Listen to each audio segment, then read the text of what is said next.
sosial media dan di berita-berita mainstream mungkin Bapak? Saya tahun 2023 udah ketemu dengan Norma Risma. Waktu itu podcast yang beliau sering ke podcast sudah sampai 20 juta penonton di podcast. Dan saya tanya, apa lagi selain podcast yang bisa kamu ceritakan kepada saya dan tim kreatif saya?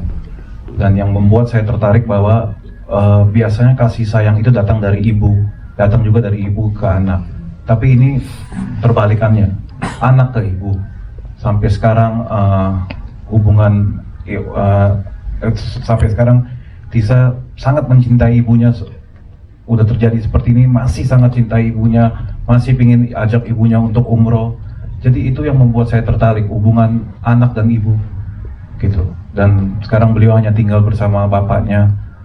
Dan luar biasa lah, maksudnya film ini mengajarkan kita banyak pesan-pesan yang ingin disampaikan. Baik, dan kenapa Pak akhirnya memilih untuk menayangkan film Norma antara mertua dan menantu ini di season film musim libur Lebaran? Sebelum syuting film ini juga saya udah bicara sama sutradara saya, Pak, ini kelihatannya cocok untuk Lebaran. Kita emang desainnya untuk Lebaran film ini. Itu dari awal emang udah di planning ini harus di momen Lebaran. Baik, kalau gitu. Dan selanjutnya kita akan bertanya nih ya ke Bapak Guntur Suharyanto, sutradara. Ini kalau menurut dari Bapak ya, dari Pak Guntur, tantangan nih membuat film Norma ini apa Pak? Assalamualaikum warahmatullahi wabarakatuh. Waalaikumsalam. Selamat sore teman-teman media semuanya yang saya cintai, yang Pak Dirat cintai dan semua cintai. Terima kasih meluangkan waktu untuk melihat trailer kami yang baru kita launching hari ini ya Pak ya. Iya, hari ini. Semoga pada suka. Tantangan film Norma yang jelas karena ini dari cerita yang asli ya, ada cerita aslinya, terus normanya juga masih ada. Jadi bagaimana sih membuat film ini menjadi bisa relate dengan para penonton Indonesia gitu. Itu menurut saya yang paling penting adalah ternyata kejadian Norma yang Norma alami sekarang itu ternyata mungkin bisa mewakili orang-orang yang lain juga yang pernah mengalami hal serupa, mirip ataupun sama gitu, tapi yang nggak berani ngomong. Nah ini salah satu message yang kita pengen kasih tahu bahwa bagaimana sih kita harus bersikap gitu, bagaimana sih kita harus mengantisipasi kalau ada kejadian seperti ini gitu. Ya memang ini sebuah tragedi, tapi kan orang harus move on gitu, harus punya solusi. Nah film ini salah satunya bisa menawarkan itu gitu. Selain memang kita mengangkat cerita terinspirasi dari kejadian Norma kayak gitu. Terus yang kedua, buat saya film drama itu selalu personal karena jelas message-nya akan lebih kuat. Nah di film ini saya pengen mengangkat tentang birrul walidain sebenarnya, bagaimana seorang anak tetap harus berbakti kepada orang tua apapun yang terjadi. Nah di sini menurut saya filmnya sangat universal gitu buat siapapun gitu. Dan film ini adalah point of view dari Norma, bagaimana dia bercerita tentang kejadian-kejadian yang dia alami sampai dia harus seperti apa. Nah semua akan terjawab di filmnya. Seperti itu sih. Jadi tadi aku dapat fun fact juga dari Pak Guntur dan Pak Diraj ya, waktu kalian ngobrol-ngobrol di luar tadi. Ini ternyata setelah banyak film di company sebelum-sebelumnya, akhirnya muncul lagi ini film yang genrenya drama, dan ternyata ini salah satu film dari di company yang hari syutingnya termasuk paling panjang ya, mencapai 28 hari. Betul Pak Diraj dan Pak Guntur? Benar-benar, itu benar. Dan ini apa ada relate-nya dengan tingkat kerumitan syuting film Norma ini? Apalagi kan ini kan juga tadi kan seperti Bapak Guntur dan Pak Diraj bilang kalau ini adalah sebuah film yang berdasarkan inspirasi cerita nyata, dan juga narasumbernya konon katanya Mbak Norma juga hadir ya di lokasi waktu syuting. Itu ada gimana rasanya Pak? Yang jelas waktu kita syuting adegan pernikahan gitu, terus kita mencoba rekonstruksi dengan foto viralnya gitu, dan pas banget, nggak tahu kok tiba-tiba Norma sama Bapak datang gitu ya. Terus dia bilang, loh ini kok gue kayak melihat gue waktu itu, dia bilang gitu. Persis banget gitu.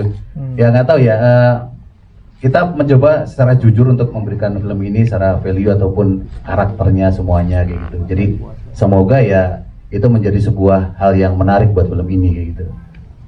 Oke. Boleh kita beri tepuk tangan untuk Pak Guntur dan Pak Dirat? Oh ya, dan yang kedua, kedua, Pak. tadi ini film drama sekian lama setelah di company tidak bikin film drama ya misalnya. Iya. Betul ya Pak ya? Sekian lama. Dan saya lihat memang terima kasih ke Pak Dirat, usahanya sangat-sangat patut kita apresiasi karena buat saya ini film terserius di company. Bagaimana cara mentreatment, bagaimana kita syuting juga sampai 8 hari dan semuanya benar-benar kita bikin semaksimal mungkin film ini gitu. Terima kasih Pak Dirat. Thank you. Boleh di applause buat di company. Baik, ini selanjutnya kita akan beranjak ke narasumber selanjutnya ya. Ini merupakan narasumber dari cerita Norma antara mertua dan menantu ini ya. Norma Risma, selamat sore Mbak Norma. Gitu. Teh Norma mungkin ya? Teh Norma. Mbak Norma ada pertanyaan titipan nih Mbak gitu. Kenapa Mbak kok mau sih akhirnya kisahnya yang viral ini akhirnya diangkat ke menjadi sebuah film ya? Apa Mbak Norma nggak takut, maaf mungkin takut traumanya kambuh atau gimana gitu mungkin Mbak? Lihat depan aja Teh. Sebenarnya gini ya Kak, ketika aku mengalami itu kan aku mikirnya kayak kok kenapa aku diselingkuhin sama orang yang paling deket nih sama aku, terus kayaknya kasus kayak aku tuh aku doang gak sih yang ngalamin gitu. Ternyata setelah aku speak up itu banyak banget yang nge-DM aku atau bahkan banyak juga yang komen ternyata mereka juga mengalami kasus yang sama gitu kan. Makanya kenapa aku mau difilmin supaya teman-teman atau yang lain yang ada di posisi seperti aku itu bisa ngambil sikap bahwa ketika ada di hubungan yang toksik atau ada di lingkaran yang tidak baik, ayo segera keluar karena di sini kita nggak salah, di sini kita korban gitu, supaya kedepannya nggak ada norma-norma yang lain lagi Kak gitu. Dan buat para pelaku juga yang mungkin tetangganya belum tahu atau orang lain belum tahu, tapi harus ingat bahwa Tuhan itu maha melihat, kapanpun Tuhan mau, ketika waktunya terbuka ya semua akan terbuka gitu. Oke, itu jadi akhirnya mau karena alasan tadi Mbak ya, supaya tidak terjadi nggak muncul lagi norma-norma lain. Dan ternyata juga Mbak Norma sendiri pernah dihubungin ya sama orang-orang yang akhirnya ternyata pernah mengalami kejadian yang sama ya. Iya betul Kak. Dan setelah tadi ngelihat trailer filmnya, gimana perasaannya Mbak Norma? Norma maaf. Perasaannya ya pasti bakalan jadi inget lagi ya kayak. Cuman menurut aku, ternyata ketika divisualisasikan dalam bentuk film, wah bagus banget dan ya nyampe banget sih sakitnya, marahnya gitu kan, kecewanya, dan relate banget sama apa yang aku alami. Oke, baik. Oke, itu boleh tepuk tangannya untuk Teh Norma ya, Mbak Lu dari tadi ya. Norma. Baik, kalau gitu kan kita sekarang waktunya kita berbincang-bincang juga dengan para cast kita ya yang hadir di sore hari ini. Ada Tisa Biani, Yusuf Mahardika dan juga Bude Nunung ya. Dan mohon maaf Ambu atau Wulan Guritno kebetulan pada kesempatan kali ini belum bisa hadir ya. Mudah-mudahan di acara premiernya nanti kita bisa sama-sama ketemu Ambu secara langsung. Baik, kita langsung aja berbincang-bincang nih dengan Tisa ya. Yang pertama Tisa nih. Tisa, apa sih alasan kamu akhirnya menerima film Norma ini? Tapi sebelum kamu ambil film Norma ini udah pernah dengar cerita kejadiannya ini? Assalamualaikum warahmatullahi wabarakatuh. Waalaikumsalam warahmatullahi wabarakatuh. Alhamdulillah akhirnya tiba juga hari perilisan trailer ya Pak. Ya. Alhamdulillah setelah kita syuting 28 hari total lamanya dan juga reading yang menurut aku lama juga ya Pak, sekitaran 3 minggu ya, sekitaran 3 minggu kita benar-benar sama-sama bekerja sama dengan pemain juga dan acting coach Mas Rukman Rosadi. Aku senang banget bisa terlibat di dalam proyek film Norma antara mertua dan menantu ini. Sebelumnya aku udah sempat dengar, kebetulan karena aku perempuan, jadi yang namanya sosial media itu sering banget lah update gitu, ada berita apa sih hari ini dan tentang cerita Norma ini ya pastinya aku udah pernah dengar. Terus tiba-tiba pihak di company menghubungi aku bahwa Norma antara mertua dan menantu akhirnya mau difilmkan gitu. Dan aku mendapat kabar untuk menjadi peran Norma di situ. Kenapa aku mau? Karena ini adalah film yang menurut aku banyak pesan yang bisa kita ambil sih gitu, karena aku pasti mau mengambil film yang di dalamnya itu ada pesan yang tersirat gitu. Ceritanya juga bagus banget, dan juga aku ngelihat karakter aku di sini menjadi perempuan yang strong gitu, dan juga bisa menginspirasi banyak orang di luar sana gitu. Dan ini juga bukan mengangkat tema yang mungkin sensitif aja, yaitu perselingkuhan, tapi di sini juga kita mengajarkan tentang betapa pentingnya kasih sayang keluarga di dalam diri kita masing-masing gitu. Jadi campur-campur lah, gado-gado lah ceritanya menurut aku, kenapa aku mau ambil film ini. Ini sedikit tanya dong, selama masa syuting film Norma antara mertua dan menantu, di antara Norma di film dan Ambunya, yang lebih sering nangis siapa sih? Kalau dilihat dari trailer kayaknya saya ya. Iya sih, kalau dari tadi kelihatan sih ini ya, kelihatan Normanya ya. Ya, dari Bukan 28 Ambunya, ya. hari itu kayaknya cuma 2 hari yang aku nggak nangis. Sisanya nangis semua, dan gimana Pak, detailnya tuh kayaknya benar-benar harus harus nangis, harus mendalam banget, dan hampir semua scene tuh rata-rata ya adegannya nangis sih. Menguras energi berarti ya. Lumayan menguras air mata sih.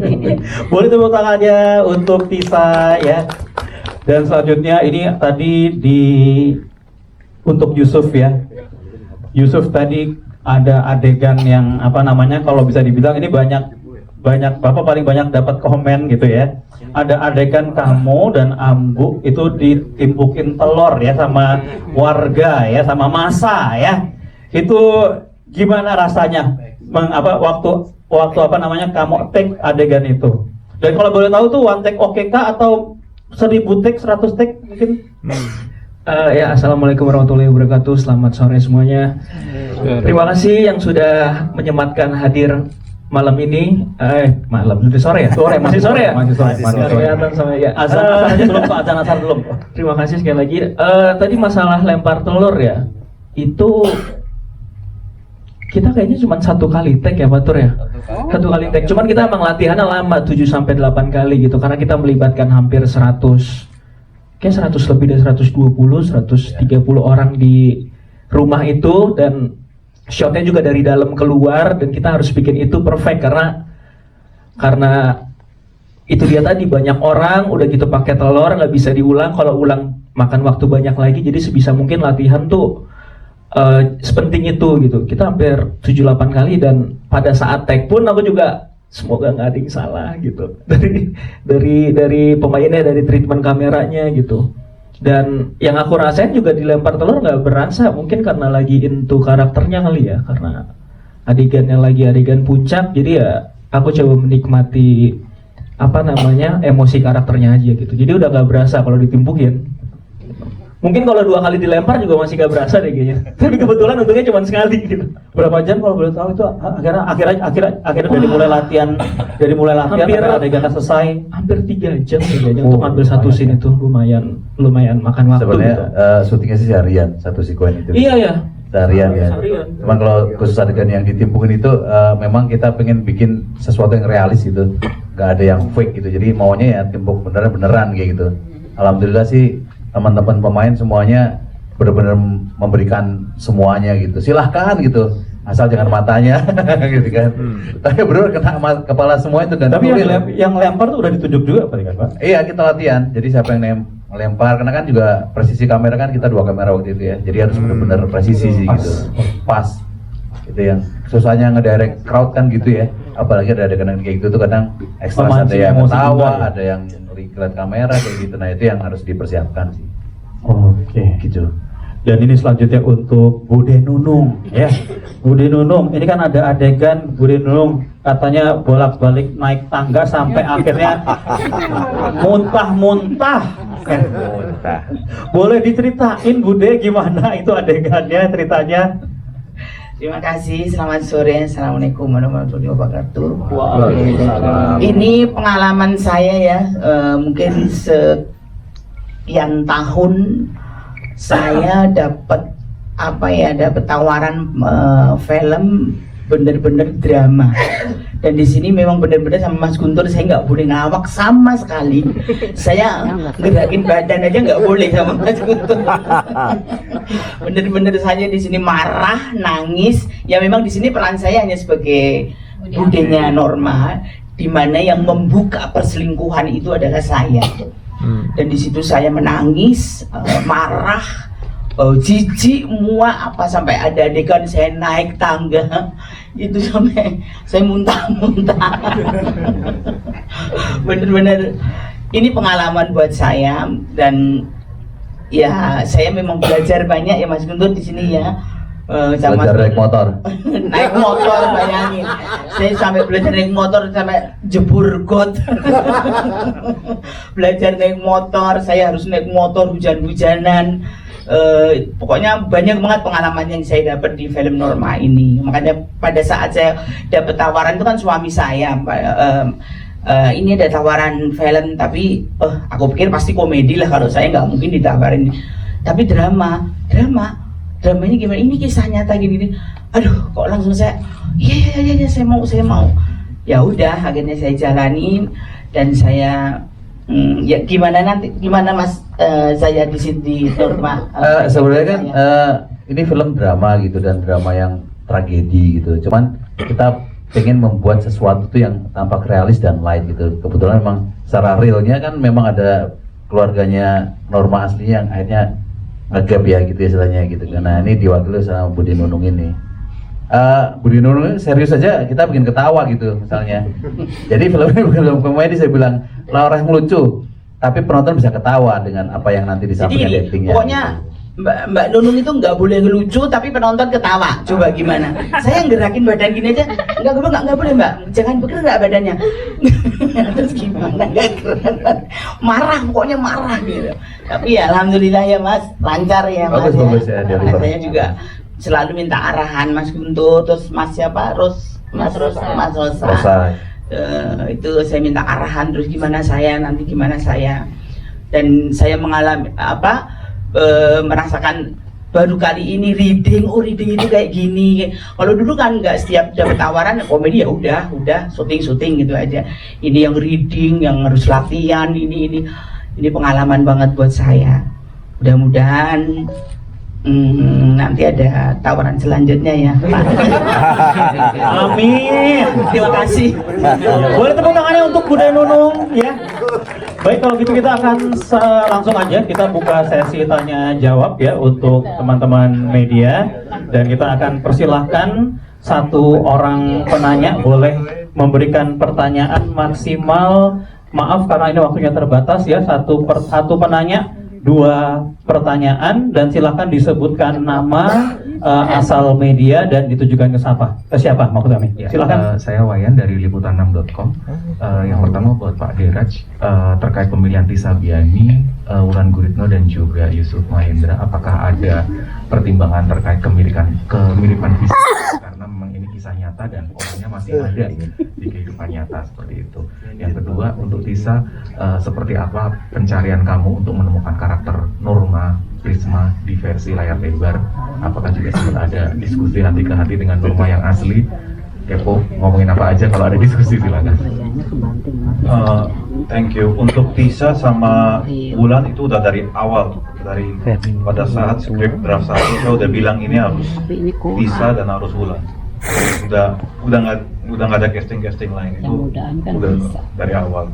Tapi untuk Yusuf itu kita melalui proses yang sangat panjang ya Pak, untuk mencari peran menantu yang pas, yang actingnya bisa switch karakternya dari yang lovable menjadi brengsek kan? Karakternya kayak gitu harus switch, dan itu prosesnya panjang sekali. Kita sampai casting ada berapa? Banyak, ada 20 sampai 25 orang saya ingat. Dan terakhir saya putuskan bahwa Pak Guntur lagi di China waktu itu, saya bilang Pak, udah Yusuf saya pilih untuk jadi menantu, cocok. Kalau bisa Wulan udah dari awal. Oke, selanjutnya tadi untuk siapa tadi? Tisa tadi ya. Oke. Bismillahirrahmanirrahim, semoga nggak salah ngomongnya. Jadi kenapa aku maksudnya riset karakter menjadi Norma ya. kebetulan aku follow dulu Instagramnya, aku kenalan lah gitu sama Mbak Norma. Aku minta izin atau minta restu, kira-kira Mbak Norma tuh ridho nggak ya kalau misalnya karakter dia asli diperankan oleh aku. Jadi aku ngechat, hai Norma, salam kenal, aku Tisa, aku yang nantinya merankan kamu gitu menjadi Norma. Aku minta izin ya, semoga kamu merestui lah gitu untuk aku memerankan kamu gitu. Yuk nanti kapan-kapan kita ketemu yuk supaya bisa bangun chemistry. Aku juga sedikit mau menanya-nanya gitu tentang kamu seperti apa, tentang cerita aslinya seperti apa gitu. Dan alhamdulillah pihak di company memfasilitasi itu semua. Jadi aku ketemu sama Norma langsung, aku ngobrol-ngobrol, dan Norma juga sempat datang ya ke lokasi syuting.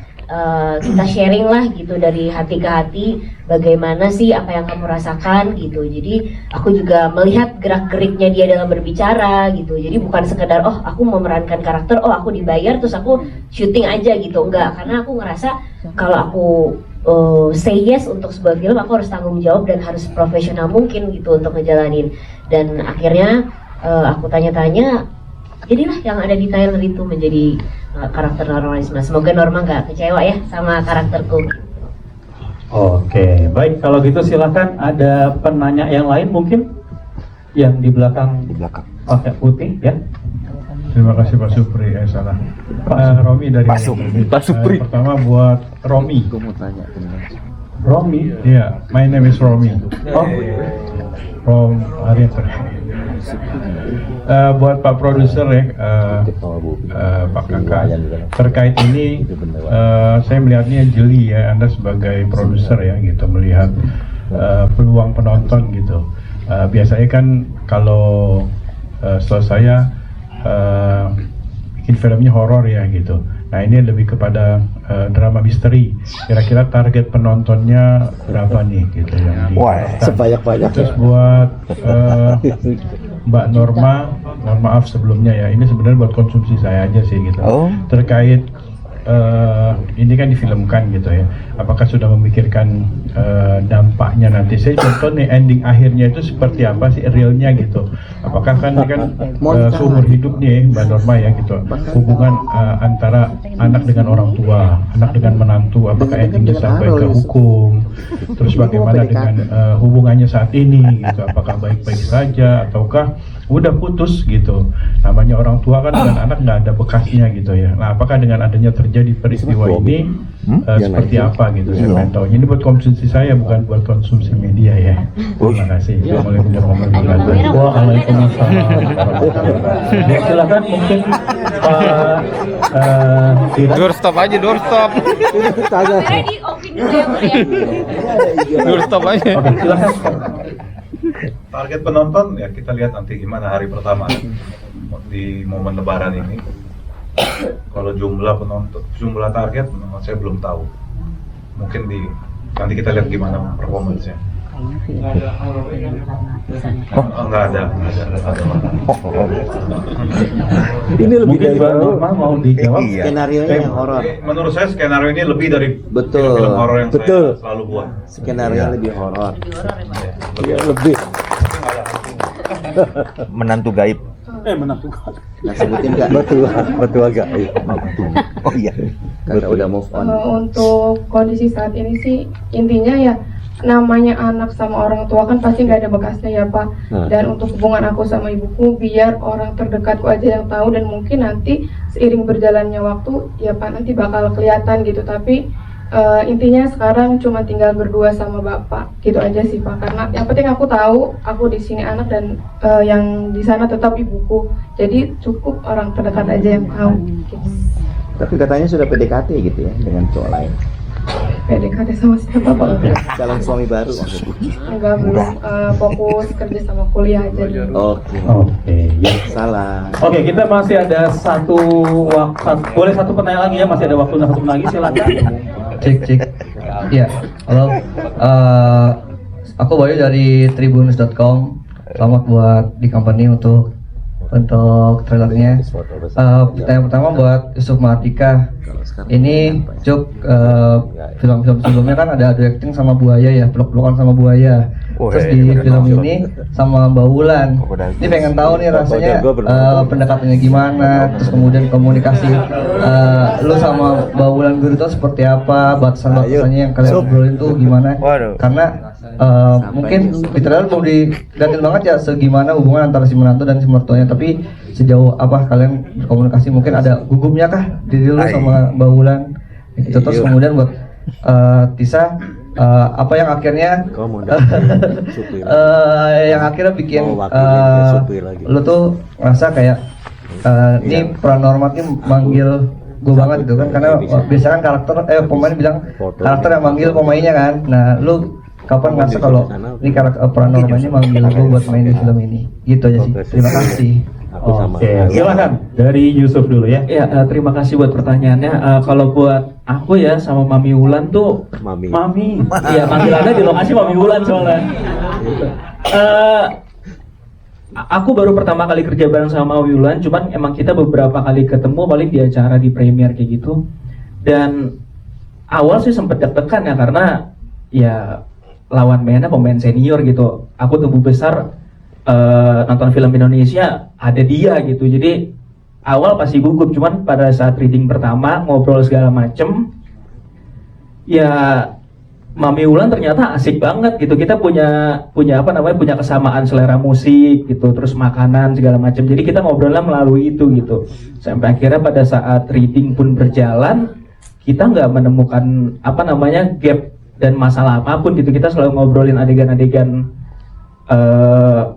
di keseluruhan film. Terus masalah adegan intimacy juga kita kan pakai intimacy koordinator, jadi semuanya berjalan dengan aman, dijagain, dan alhamdulillah nggak ada masalah sampai syuting selesai gitu. Bahkan kalau bisa dibilang pun secara chemistry kami bertiga, aku, Mami Wulan sama Tisa juga berjalan dengan sangat baik gitu. Semoga nanti bisa tersampaikan semuanya di film sih gitu. Oke, cukup terjawab yang pertanyaan pertama? Cukup terjawab. Oke, silakan selanjutnya Tisa. Kapan pada saat apa, Mas? Karakter memanggil. Aduh, kapan ya? Saya teh lupa ya. Kalau nggak salah Oktober ya waktu itu ada yang ngoling saya. Nggak. Kapan ya? Mungkin waktu pas pertama kali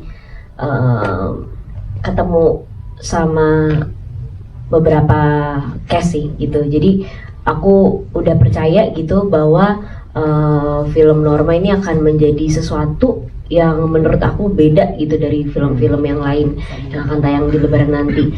Karena aku ngerasa kita semua nih para pemain dan juga tim-tim yang lain itu sangat-sangat profesional banget ngerjain film ini gitu, dan benar-benar kita tuh punya tujuan yang positif juga, jadi kerasa gitu energinya sampai kelar syuting tuh, wah ini tuh filmnya bakal menjadi sesuatu yang beda sih dan seru sih ngerjainnya juga. Walaupun yang tadi aku bilang aku banyak adegan nangis-nangis segala macam, tapi kita ngejalanin itu semua tuh dengan ikhlas dan tulus sih gitu, jadi bawahnya happy gitu sih.